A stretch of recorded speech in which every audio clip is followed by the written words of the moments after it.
ॐ स्थापकाय च धर्मस्य सर्वधर्मस्वरूपिणे अवतारवरिष्ठाय रामकृष्णाय ते नमः। आज सुबह को मैं बाबूराम महाराज की एक किताब पढ़ रहा था, प्रेमिक पुरुष प्रेमानंद, चेतनानंद जी का कंपाइलेशन है। उसमें एक बड़ा ही सुंदर एक छोटा-सा घटना दिखा। हम लोग पढ़ते रहते हैं, किंतु क्या है कि सब कुछ तो याद नहीं रहता, तो भूल जाते हैं। तो इसको भी मैंने जब पढ़ा तो मैंने सोचा अरे! इतनी सुंदर घटना मैं कैसे भूल गया? बेलूर मठ की स्थापना हुई है, स्वामी जी ने नियम किया है कि सुबह दिन के दौरान किसी को सोना नहीं है। जो भी सोना वगैरह होगा, वो रात को होगा, दिन के दौरान कोई नहीं सोएगा। तो अभी क्या है कि स्वामी जी के तो सब यंग डिसाइपल है, सब एकदम वो माने एनर्जी से भरपूर और स्वामी जी का काम करेंगे बोल कर के, तो वो किसी ने आकर के बोल दिया स्वामी जी को कि बाबूराम महाराज सो रहे हैं, दिन का कोई समय होगा और आकर के कंप्लेन कर दिया। तो स्वामी जी ने बोला, अभी स्वामी जी को क्या है नियम रखना है तो नियम तो सबके लिए है ना, ऐसा थोड़ी ना है कि जो नए आए हुए बच्चों के लिए नियम है और जो सीनियर साधु वे लोग जो चाहे करें।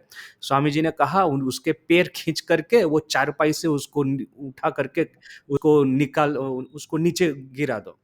तो ये सुनकर के वो ये साधु बेचारा नया आया था और स्वामी जी का डिसाइपल है, वो जाकर के बाबूराम महाराज सोए हैं, उनके पैर पकड़े और जोर से खींचने लगा। तो नेचुरली बाबूराम महाराज तो जग जाएँगे, पूछ रहे, "अरे! अरे! क्या कर रहे हो? क्या कर रहे हो?" तो ये तो साधु तो थोड़ी ना सुनने वाला है, स्वामी जी का आदेश है। सबके लिए ठीक है।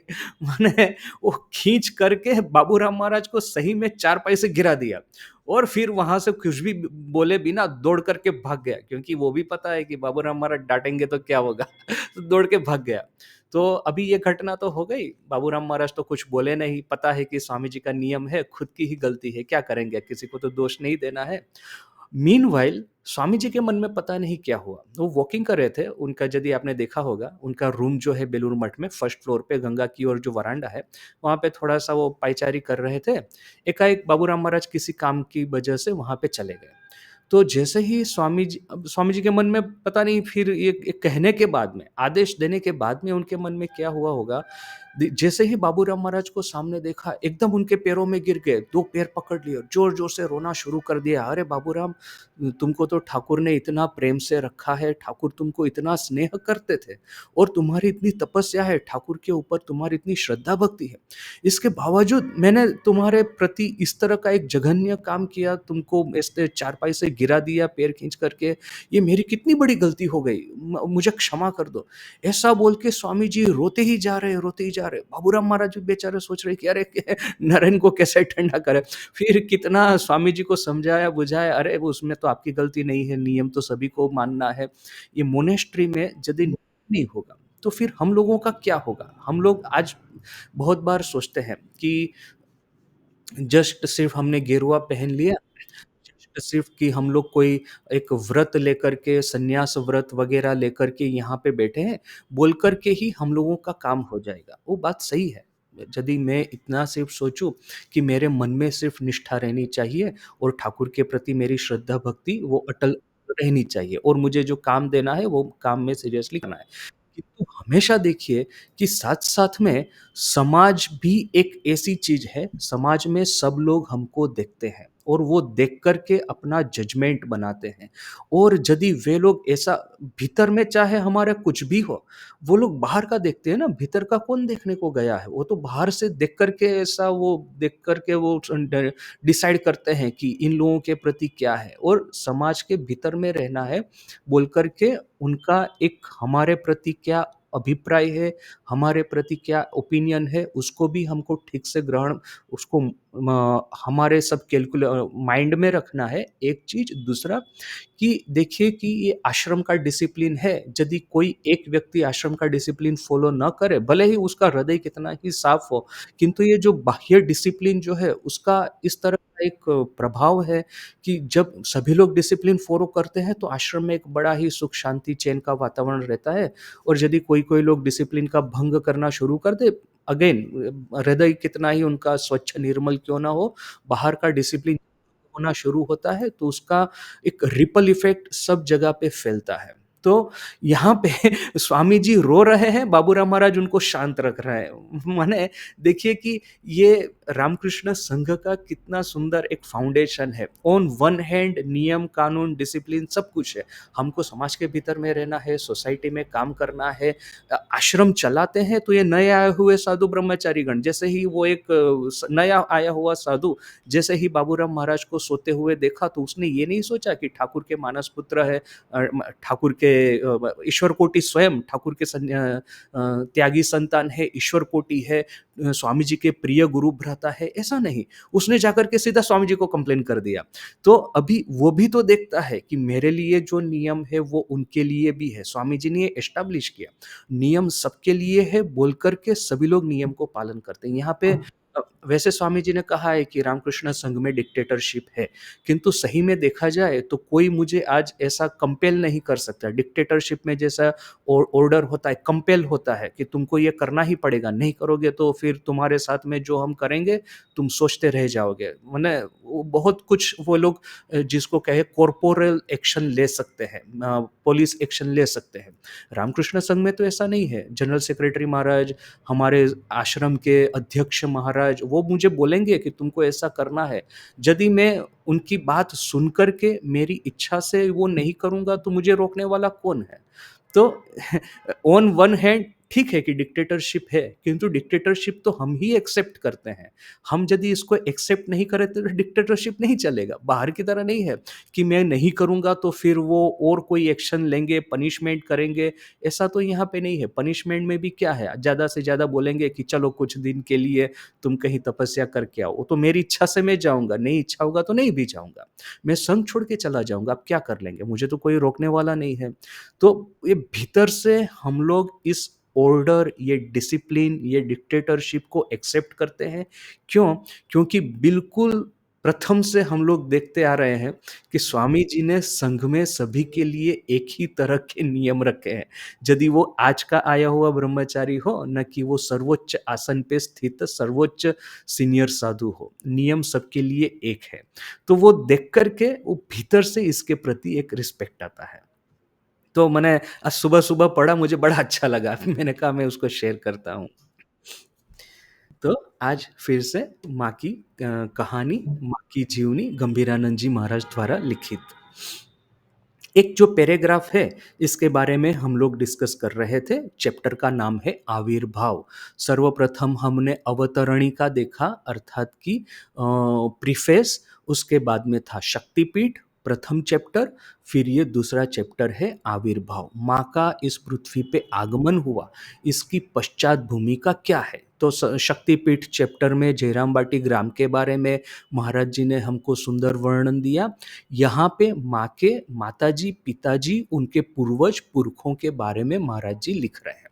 यहाँ पे एक छोटा-सा पैराग्राफ उन्होंने जिस तरह से लिखा है कि मुखुज्जेदेर अर्थात कि माँ के पिताजी का जयराम बाटी ग्राम में आगमन या तो उनके पुरखों का जयराम बाटी ग्राम में आगमन, उसके साथ में वेस्ट बंगाल में या तो फिर खैर वेस्ट बंगाल तो आज का डिवीज़न है, उस समय के बंगाल में एक जो धर्म विप्लव प्रकट हुआ था, उसके साथ में इनका आगमन जयराम बाटी ग्राम में वो संश्लिष्ट है। दोनों एक साथ एक-दूसरे के साथ में एक तरह से जुड़े हुए हैं और वो विप्लव क्या था कि बौद्ध धर्म जो कि हजारों सालों से भारत में अपनी शाखा प्रशाखाएं फैला रहा था, भगवान बुद्ध के प्रेरणादायी संदेश को हम हिंदुओं में प्रचार कर रहा था, उसका धीरे धीरे अपसरण होने लगा था। अभी मैंने भी थोड़ा सा एक इसके ऊपर में रिसर्च करके देखा है, स्वामी जी ने भी बुद्ध धर्म के ऊपर में काफ़ी कुछ कहा है।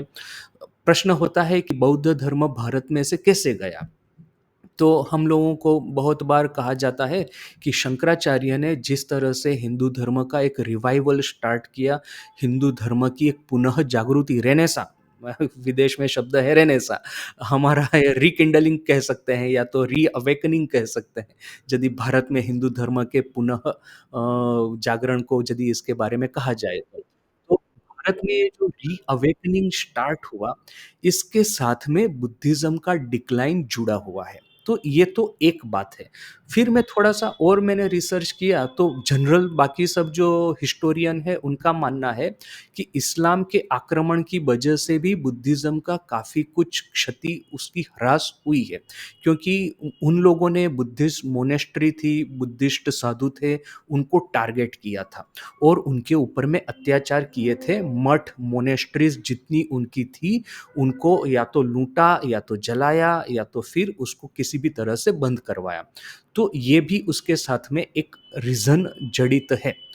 नेचुरली हमारे मन में प्रश्न होगा कि इस्लाम के आक्रमण से यदि बुद्धिज़्म का ह्रास भारत में हुआ, तो उतना ही उसका नुकसान हिंदू धर्म को क्यों नहीं हुआ? क्योंकि यदि मुस्लिम लोगों ने बौद्ध लोगों को टारगेट किया है, तो हिंदुओं को भी टारगेट किया है। यदि उनके मठ को उन्होंने जलाया है, तो अपने मंदिरों को भी तोड़ा है। ये तो जग विदित है। किसी की निंदा करने की बात नहीं, वो तो सब हिस्टोरिकल घटनाएँ वो सब चली गई। आज के परिप्रेक्ष्य में मैं नहीं बोल रहा, मैं सिर्फ़ हिस्टोरिकल परिप्रेक्ष्य में ही पूछ रहा हूँ, कि इस हिस्टोरिकल परिप्रेक्ष्य में इस्लाम के आगमन से बौद्ध धर्म का भारत में ह्रास हुआ, तो हिंदू धर्म का क्यों नहीं हुआ? तो उसका उत्तर भी हमारे पास में बड़ा ही क्लियर है। जैसे हम यही अवतरणिका में पढ़ रहे थे कि जितनी ही बार धर्म पे आक्रमण होता है, मनुष्य के हृदय में संशय उत्पन्न होता है, उतनी ही बार देवी पृथ्वी पे अवतरण करती है धर्म की रक्षा करने के लिए और मनुष्य के हृदय के भीतर में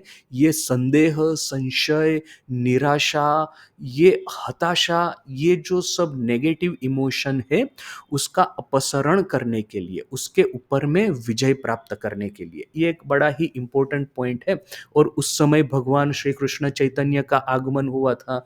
तो उसने एक उनके आगमन से वैष्णव धर्म की ये मूवमेंट, वैष्णव मूवमेंट, उसकी वजह से हिंदू धर्म को एक सपोर्ट मिला और हिंदू धर्म में सिर्फ वेस्ट बंगाल में ही नहीं, पूरे भारत में एक के बाद एक संत महापुरुष प्रकट होते गए और उनकी तपस्या, उनकी साधना और उनके उपदेशों की वजह से हम हिंदुओं ने अपने हृदय के भीतर में धैर्य धर करके अपने धर्म को बचा के रखा।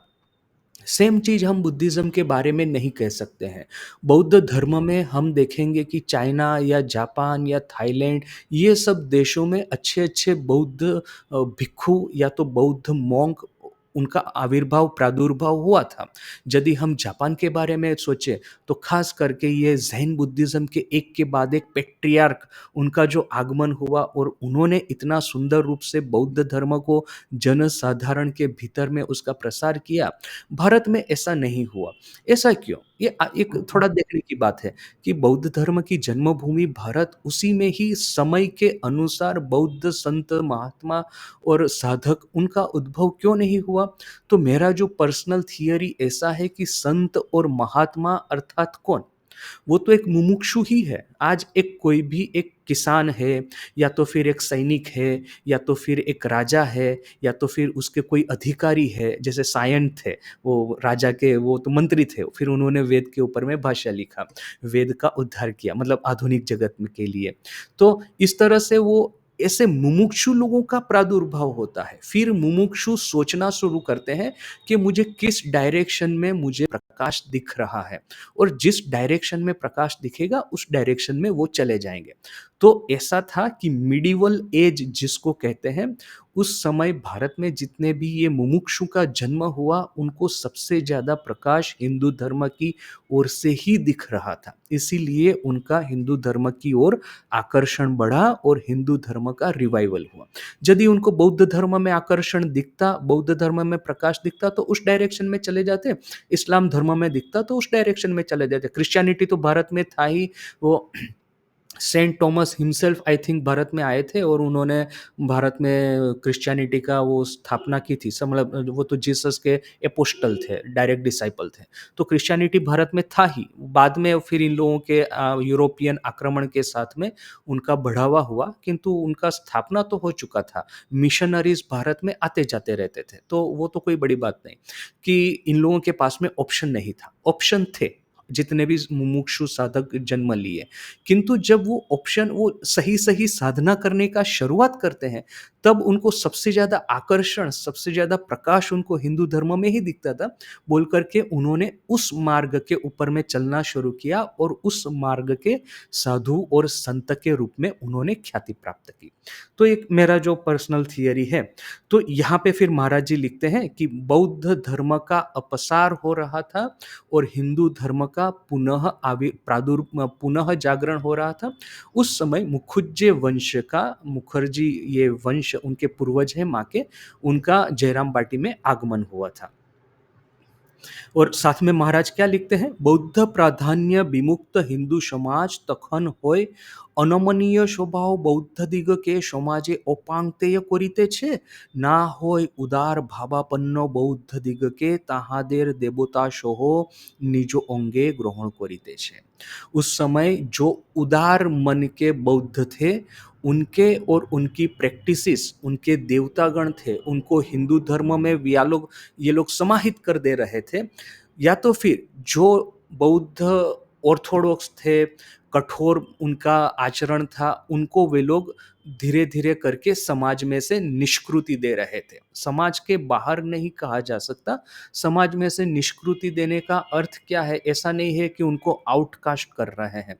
आजकल ये जो हिंदू धर्म के बारे में बोला जाता है कि क्यों किसी को आउटकास्ट किया, क्यों किसी को अछूत बोल करके उसके साथ में, बात ये नहीं है कि हम किसी को आउटकास्ट कर रहे हैं। हम इतना है कि ये हमारा समाज है, उसमें ये हमारा गांव है, इस गांव के भीतर में हम अपनी विचारधारा अपने धर्म के अनुसार चलेंगे। आपके लिए आपका गांव है, आपके गांव में आप अपनी विचारधारा के अनुसार चले, वो आपके जो सर्वश्रेष्ठ है ऐसा कीजिए। हम तो कहीं दूसरों के गांव पे, दूसरों के शहर पे, दूसरों के देश पर जाकर के हिंदुओं ने कभी भी आक्रमण नहीं किया, कभी भी ये नहीं कहा कि हमारी विचारधारा, हमारे देवता, हमारे धर्म, हमारी साधन पद्धति हम आपके सर के ऊपर में लाद दे रहे हैं, आपको उसको स्वीकार करना ही होगा। हिंदुओं ने तो ऐसा कभी नहीं कहा। हिंदुओं ने सिर्फ इतना कहा है कि हमको शांति से जीने दे। ये हमारा गांव है, ये हमारा शहर है, हम अपनी साधन पद्धति, अपने देवता पूर्वजों के आदेश के अनुसार, अपने ऋषि मुनि गण के उपदेश के अनुसार यहाँ पे रहेंगे, अपना जीवन निर्वाह करेंगे। आपको you are welcome to have your own villages, your own communities. आप अपना गांव स्थापित कीजिए, अपने शहर स्थापित कीजिए। और यदि आप हिंदुओं के गांव में, हिंदुओं के शहर में रहेंगे, तो आपको कोई भी आपके ऊपर में अत्याचार नहीं होने वाला है। कोई प्रश्न ही नहीं है कि हिंदुओं ने इतने हजारों सालों में किसी के ऊपर में अत्याचार किए हो।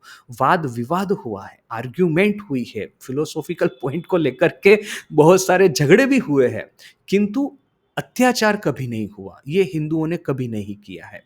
तो ये एक पूरा जो कॉन्सेप्ट है ना कि किसी को आउटकास्ट कर दिया इसलिए इन लोगों की ये परिस्थिति है, वो बिल्कुल गलत है। इसमें बहुत सारे complex socio economical political issues शामिल हैं, जिसका चर्चा करने का यहाँ पे स्थान नहीं है, वो अन्य जगह कर सकते हैं। तो बात यही है सिर्फ। और हाँ, ये अच्छा, ये एक जो बात है, ये जो पार्टिकुलर यहाँ पे गंभीरानंद जी महाराज ने लिखा है कि जो अ, अनमनीय स्वभाव, ऐसे बौद्ध जिनका एक रूढ़िचुस्त स्वभाव था, उनको हमने धीरे धीरे करके दूर किया और अपांगतेय अर्थ थोड़ा सा उनके थोड़ा सा दूर किया, और जो हमारे उदार स्वभाव वाले बौद्ध थे उनको अपने समाज में समाहित कर लिया। ये जो सेंटेंस है, और सेंटेंस के साथ में पूरा पैराग्राफ, उसका ट्रांसलेशन हिंदी में नहीं है। मैं आज सुबह को देख रहा था। हाँ, गुजराती में देखना पड़ेगा कि है कि नहीं। जहाँ तक मुझे ख्याल है गुजराती का ट्रांसलेशन हिंदी में से ही हुआ है, तो हिंदी में नहीं है तो गुजराती में भी नहीं होगा। तो ये सब आजकल थोड़े सेंसिटिव सब्जेक्ट हो जाते हैं, तो शायद इसीलिए उन्होंने उसका हिंदी ट्रांसलेशन नहीं किया होगा। तो हमको किंतु बीइंग ए हिंदू हमको एक बड़ा ही ध्यान में रखना है। बहुत सारे लोग हमारे पे ऐसा आरोप डालते हैं कि आपका ब्राह्मण लोगों का अत्याचार, ब्राह्मण लोगों का ये रूढ़िचुस्तता, इसकी वजह से ये समाज में पॉवर्टी, ये गरीबाई सब फैला हुआ है। तो इजीली हमको एक्सेप्ट नहीं करना है, उसके लिए बहुत सारे कॉम्प्लिकेटेड रीजंस थे, और उस रीजन में जा सकते हैं, किंतु कोई हमारा दोष है, हमारी गलती है, ऐसा बिल्कुल नहीं है। कुछ कुछ ब्राह्मण इंडिविजुअली हो सकते हैं, किंतु हिंदू समाज को इसके लिए दोषी ठहराना, हिंदू समाज को इसके लिए रिस्पॉन्सिबल ठहराना, वो बिल्कुल गलत है। आगे में महाराज जी लिखते हैं, এইরূপে বৌদ্ধদেব দেবদেবীরা ক্রমে হিন্দু দেবদেবীর समासने বসিয়া हिंदू पुरोहितेर पूजा पाइते থাকিলেন। तो उदार हृदय के जो बौद्ध थे वो और उनके देवी देवता हमने अपने समाज में उसको ग्रहण कर लिया, अपने समाज में उसको एक रिस्पेक्टेबल स्थान दिया और उन्हीं देवी देवताओं की पूजा हम हिंदू लोग करने लगे। हिंदू देवदेवीर समासने बसिया, हिंदू देव देवियों के सम आसन पे बिठा करके उनकी पूजा हिंदू पुरोहित गण करते थे। कितना सुंदर लिखा है। ऐसा नहीं है कि आपके देवता है तो हम आपके देवताओं को हमारे देवताओं से निम्न स्थान देंगे। देखिए महाराज जी का एक एक शब्द, उसमें एक एक हिस्टोरिकल फैक्ट लिखा हुआ है, और यदि देखिए महाराज को ये हिस्टोरिकल फैक्ट या तो फिर उनके माइंड में ये पार्टिकुलर बात नहीं होगी तो वो इस सम आसन शब्द वो यूज नहीं करते, क्योंकि प्रत्येक शब्द यूज होता है उसके पीछे कुछ आइडिया होता है। खास करके गंभीरानंद जी का प्रत्येक शब्द माप तोल करके वो डालते हैं यहाँ पे। तो हिंदू देव देवी के सम आसन पे बिठा करके हिंदू पुरोहित उनकी पूजा करने लगे। बौद्ध धर्म से लिया है तो आप हमारे से निम्न है, आप हमारे से निचली कोटि के, निचली कक्षा के, ऐसा नहीं, हमारे ही सम आसन है। সম্ভবত এই সূত্রেই মুখুজ্জেরা ধর্ম ঠাকুরের पूजा आरंभ करें। संभवत शायद हो सकता है कि इसी वजह से ये मुखुज्जे वंश धर्म ठाकुर की पूजा प्रारंभ की है। हमको पता है कि बौद्ध धर्म में कहा जाता है कि बौद्ध, संघ और धर्म, ये तीन, बुद्ध, धर्म और संघ, ये तीन उनके, ये क्या कहेंगे कि प्रिंसिपल्स है उनके बुद्धिज्म के। उनके बारे में चर्चा विचारणा और आधार स्तंभ जिसको कहा जाता है बुद्ध, धर्म और संघ। तो इसीलिए बुद्धम शरणम गच्छामि, धम्मम शरणम गच्छामि, संघम शरणम गच्छामि, ये जो उनका उनकी स्तुति है वो इसीलिए बनी हुई है। तो ये जो धर्म ठाकुर है, कुर्म के रूप में, कछुए के रूप में धर्म ठाकुर, उसकी पूजा मुखुज्जे लोगों ने जो प्रारंभ की, उसके पीछे यही रीजन हो सकता है कि उनके देवी देवताओं को हमारे ही देवी देवताओं के सम आसन पे स्थापित करके हमारे पुरोहित गणों ने उनकी पूजा आरंभ की। গ্রামে আগমনের পর তাহারা গ্রামবাসী অপর হিন্দুদেরও যজন যাজনে ব্যাপৃত হন এবং তথায় ব্রাহ্মণ্য ধর্মের বিজয় পতাকা উড্ডীন করেন। गांव में आने के बाद में जयराम बाटी में प्रवेश करने के निवास स्थान ग्रहण करने के बाद में ग्राम के जितने अन्य हिंदू थे, हिंदू परिवार थे, उनके घर में यजन और याजन, ये दोनों का उन्होंने प्रारंभ किया और इस तरह से हिंदू धर्म की विजय पताका उस ग्राम में लहराई। यजन और याजन, याजन यानी भिक्षा ग्रहण करना और यजन यानी पूजा पाठ विधि यज्ञ याग वगैरह सब करना। जैसे कथामृत लीला प्रसंग में शारदानंद जी महाराज लिखते हैं कि ब्राह्मण के तीन धर्म क्या है, यजन याजन अध्यापन, अर्थात कि वो पूजा विधि होम वगैरह करेगा, वो गृहस्थ लोगों को आशीर्वाद देगा, उनके पास से भिक्षा ग्रहण करेगा और अध्यापन अर्थात कि उनको वेद की शिक्षा देगा। ये तीन ब्राह्मण के धर्म है। तो वैसे ही इन्होंने अभी यहाँ पे अध्यापन का उल्लेख गंभीरानंद जी महाराज ने नहीं किया, किंतु यजन और याजन का उल्लेख किया है। और देखिए कि ब्राह्मण, जो चरित्रवान ब्राह्मण, सभी ब्राह्मण का नहीं कह रहा हूँ, चरित्रवान ब्राह्मण यदि किसी के घर से भिक्षा ग्रहण करते हैं तो वो जिस घर से भिक्षा ग्रहण की जाती है वहाँ पे कितना पुण्य का संचार होता है।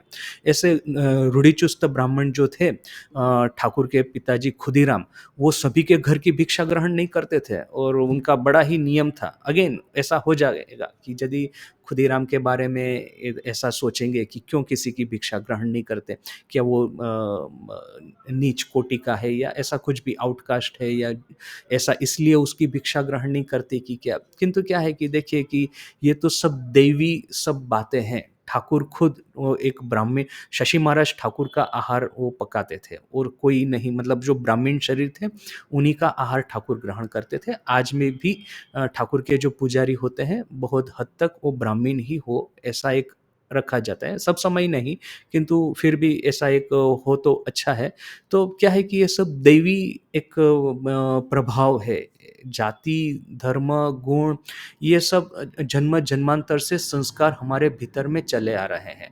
तो ऐसा कभी ये नहीं सोचना है कि ब्राह्मण ब्राह्मण से भिक्षा ग्रहण करेगा, दूसरों से नहीं ग्रहण करेगा, तो उनका अवमानना, अवगणना कर रहा है। ये वही बात है कि यदि आपको साधना करनी है, तो साधना करने के समय अपने मन और शरीर को अत्यंत जितना हो सके डिसिप्लिन में रखना है और फिर एक बार जैसे ठाकुर कहते हैं कि पौधा जब छोटा होता है, तो उसको वाड़ के भीतर में एक बेड़े के भीतर में घिर करके रखा जाता है। पौधा जब बड़ा हो जाता है, तो उसके साथ में आप हाथी को भी बाँध दो, पेड़ बन जाता है तब, तो कुछ नहीं होता। तो वैसे ही जब साधक साधना की अवस्था में होता है, अपने मन को बहुत ही डिसिप्लिन करके चलता है। तो बात ये नहीं है कि मैं इससे भिक्षा ग्रहण करूँगा, उससे नहीं करूँगा क्योंकि उस ये जाति का है या वो जाति का है। मुझे अपनी इंद्रियों पे संयम रखना है। तो इंद्रियों पे संयम रखने के लिए मैं इस तरह के कुछ नियम बनाऊँगा कि ऑटोमेटिक इंद्रियों पे संयम हो जाए। जैसे रामकृष्ण संघ में सुबह को मंगल आरती में जाना ही जाना है। यदि आप जा सके तो बहुत अच्छा है। तो बात ये नहीं है कि मंगल आरती में जाने का उसका खुद का कोई ये है, उसका प्रभाव यही है, सुबह को उठ कर के आप भगवान श्री रामकृष्ण देव के दर्शन करेंगे मंदिर में, गर्भगृह में, बहुत अच्छी बात है। किंतु गोइंग बियॉन्ड दैट देखिए कि आप जल्दी उठते हैं तो आपको रात को जल्दी सोना है। जल्दी सोना है और बिकॉज़ कि जल्दी उठना है तो आपकी नींद का समय धीरे-धीरे कम होगा। तो नींद का समय कम होगा तो डीप स्लीप होगी। डीप स्लीप की वजह से ये आपके मन के हमारे मन के जो कुविचार वो सब वगैरह जो है वो धीरे-धीरे आना बंद कर देंगे क्योंकि सुबह को उठना ही है, रात को सोना ही है जल्दी से। नींद का समय कम हुआ तो ऑटोमेटिक जितनी नींद है वो गहरी होने ही वाली है। तो कुविचारों के आने का समय उनका प्रवेश द्वार जो है धीरे-धीरे करके छोटा होता जाता है। तो ये जो डिसिप्लिन है, ये काम कांचन की ओर साधक का मन हमेशा दौड़ता है और एक गृहस्थ का मन जब काम कांचन के भीतर में ही रहता है, तो साधक को क्या है, वो तो उसको क्या है कि उसका इतना प्रभाव महसूस नहीं होता। किंतु साधक जब त्याग करने की शुरुआत करता है, तो प्रत्येक छोटी-छोटी बात उसके मन में एक इको की तरह उसके मतलब एक होती है और प्रत्येक छोटा-छोटा प्रलोभन उसके सामने बहुत बड़ा होकर के सेंट एंटोनी की बात है, वो डेज़र्ट में चले गए, इजिप्त में, रण में, मरुभूमि में, वहाँ पे जाकर के तपस्या करेंगे। अब जब भी उनके मन में कोई ऐसा कुभाव प्रकट होता था, उनको ये कुभाव है ना जैसे शरीर धारण किए हुए उनकी नज़र के सामने घूमते-फिरते दिखाई देते थे। आश्चर्य होगा, हमारे मन में ऐसा कुभाव होगा तो मन में ही रहेगा, सामने नज़र के सामने थोड़ी ना दिखाई देगा। किंतु ये सेंट एंटोनी इतनी तपस्या कर रहे थे, उस माया से आप जब मुक्त होने का प्रयास करेंगे, माया आकर के हज़ार गुना आकर के आपको घिरेगी। ठाकुर को वो जैसे वो एक पंचवटी में दर्शन हुआ था, एक गोरा खलासी खलासी यानी सेलर। तो सेलर एक ब्रिटिश सेलर अभी क्या है ना कि वो ब्रिटिश सेलर के वो जो ये होता है, उसके डिस्टिंक्टिव उसका यूनिफ़ॉर्म रहता है, रेड कलर का और व्हाइट उसमें बटन्स वग़ैरह रहते हैं। तो उस समय इस तरह के ड्रेस यूनिफ़ॉर्म पहने हुए गोरे लोग कलकत्ता की शहरों में गलियों में चलते थे रास्ते पे, तो लोगों को देख कर के बड़ा ही एक डर और एक तरह का रिस्पेक्ट का उनके मन में उदय होता था कि ये लोगों के पास में रियल पावर है। ये लोग सही-सही मर्द हैं। माने पृथ्वी पे जय किए हैं, तो ये गनबोट डिप्लोमेसी की वजह से ही तो ब्रिटेन ने पृथ्वी जय की है। तो जो गनबोट चलाते हैं, स्टीम बोट वगैरह, उनके पास में कितना पावर होगा। तो इनका एक डिस्टिंक्टिव यूनिफ़ॉर्म रहता था। तो वो यूनिफ़ॉर्म पहना हुआ एक गोरा खलासी यानी कि माने जो पावर पर्सोनिफ़ाई ऐसा एक गोरा खलासी एक बड़े थाले में संदेश गहने, वो सोना मोहर वगैरह लेकर के प्रलोभन दिखा रहा है। साथ में 1-2 औरतें खड़ी हैं, वो लोग प्रलोभन दिखा रही है। तो अभी ठाकुर तो काम कांचन से वैसे अवतार वरिष्ठ है, कोई काम कांचन स्पर्श नहीं करने वाला है, किंतु जैसे कि उन्होंने अहंकार का आरोप किया है, हमारे कल्याण के लिए साधना की है, हमारे कल्याण के लिए वो काम कांचन के वो उसकी जो बेड़ियाँ है, जंजीर है, उससे छूटने का प्रयास कर रहे हैं। सब सरफेस के ऊपर में है, हमारी तरह वो रियल नहीं है, सब मिथ्या है। तो जो भी है, तो ठाकुर ये काम कांचन से मुक्त होने के कतार पर थे या तो मुक्त हो चुके थे, किंतु फिर भी ये मन ऐसा पागल है कि बीच-बीच में ऐसा कुछ फेंकेगा, तो ऐसा गोरा खलासी वो स्त्री उनको आकर के प्रलोभन दे नज़रों से देख रहे हैं। तो जैसे भगवान बुद्ध है कि आखिरी दिन, आखिरी रात निर्वाण मिलने वाला है, तो मारा आकर के उनको प्रलोभन दिखा रहा है, भय दिखा रहा है, सेंट एंटोनी की बात। यानी कि साधक जब काम-कांचन से दूर जाने का प्रयास करेगा, बहुत छोटे-छोटे प्रलोभन उसके सामने आकर के विराट स्वरूप धारण करेंगे। इस समय ये जो डिसिप्लिन है हमारे जीवन का, वही हमको बचाता है। मन के ऊपर में कभी भी भरोसा नहीं करना है, वो कब कहीं जाकर के किस गड्ढे में गिर जाए, कब कहाँ फिसल जाए, कब कह नहीं सकते। ये फिज़िकल डिसिप्लिन है तो आप ज़िंदा हैं, तब आप बचे हुए हैं। तो ब्राह्मण लोग किससे भिक्षा ग्रहण करेंगे, किससे नहीं ग्रहण करेंगे, ये सबका एक डिवाइन एक मीनिंग हो सकता है कि इसके संस्कार अच्छे हैं, उसके नहीं है, वो सब एक बहुत ही हायर लेवल की बात है। किंतु थोड़ा-सा लोअर लेवल पे हमारी दृष्टि से साइकोलॉजिकली देखा जाए, तो उसका ये भी है कि उनके ऊपर में एक डिसिप्लिन आरोपित होता है कि किससे लेना है, किससे भिक्षा नहीं लेनी है। तो इससे क्या होता है कि जिह्वा के ऊपर में ऑटोमेटिक एक संयम आ जाता है। तो ये ब्राह्मण लोगों का यजन और याजन है। यहाँ पे महाराज जी लिखते हैं कि हिंदू लोगों के घर में उन्होंने यजन और याजन में प्रवृत्त हुए और हिंदू धर्म की विजय पताका लहराई। इसके बाद का पैराग्राफ हिंदी में है। ये वाला नहीं था। अच्छा, तो कल फिर से मिलते हैं, कल आगे पढ़ेंगे। आज यहीं तक। ओम शांति शांति शांति। हरि ओम तत्सत। श्री राम कृष्णार्पणमस्तु।